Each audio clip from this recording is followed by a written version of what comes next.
Добро пожаловать в мой канал. Sur Twitter, le président américain s'en prend régulièrement au dictateur nord-coréen. CNA via KNSM ICHOLASKAMMAFP. Alors que les deux Corées tentent de rétablir un dialogue, le président américain s'est livré à un exercice de comparaison des boutons nucléaires respectifs de Washington et Pyongyang, en réponse aux vœux du nouvel an de Kim Jong-un qui avait estimé que son pays était une puissance nucléaire à part entière.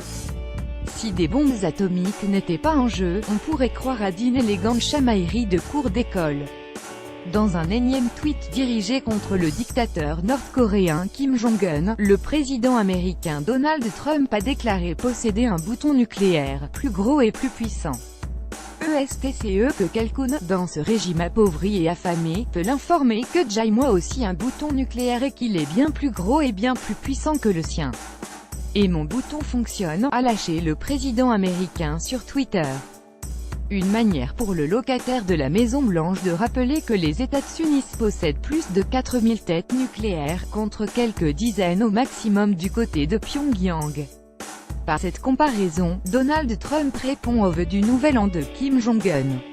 Il y a toujours un bouton nucléaire sur mon bureau. C'est la réalité, pas une menace, avait déclaré le dirigeant communiste dans son adresse à la nation retransmise à la télévision. Lire aussi Corée du Nord derrière les provocations, une doctrine cohérente, une réalité que reconnaît implicitement Donald Trump en déclarant avoir aussi un bouton nucléaire, même s'il semble suggérer dans son tweet que Pyongyang ne maîtrise pas encore complètement la technologie nucléaire et celle essentielle, des missiles pour porter la bombe. L'ensemble des États-Unis sont à portée de nos armes nucléaires, a au contraire répété lors du Nouvel An le dirigeant communiste, en concluant que Washington n'était plus en mesure d'attaquer la Corée du Nord. Pyongyang avait déjà annoncé en fin novembre pouvoir atteindre tout le territoire américain après le tir réussi d'un nouveau type de missile balistique intercontinental d'une portée théorique de 13 000 km. Néanmoins, une majorité des experts doutent de la capacité des missiles nord-coréens à effectuer correctement la dernière phase de leur parcours, dite de rentrer dans l'atmosphère, lors de laquelle la tête du missile, où se trouve l'ogive nucléaire, est soumise à de très fortes chaleurs. Washington sceptique sur le dialogue intercoréen. Ce nouvel épisode dans la guerre des mots entre les deux dirigeants intervient au moment où les deux Corées cherchent à trouver la voie d'un dialogue.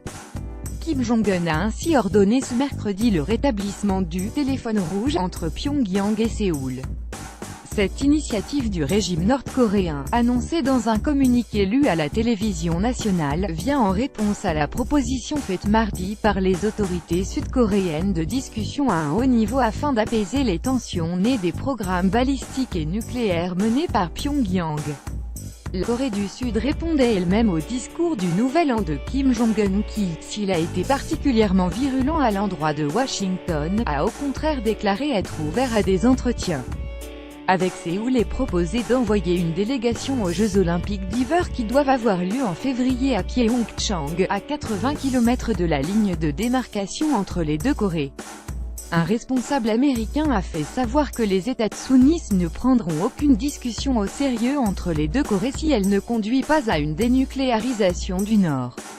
La Corée du Nord tente d'enfoncer un coin, a estimé un porte-parole du département d'État américain.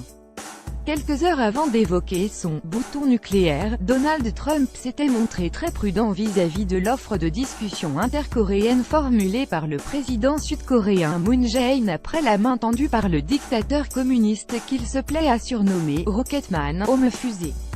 Rocketman veut maintenant parler à la Corée du Sud pour la première fois. C'est peut-être une bonne nouvelle, peut-être pas. Nous verrons, avait tweeté Donald Trump avant de lancer la guerre de boutons. Avec Agence.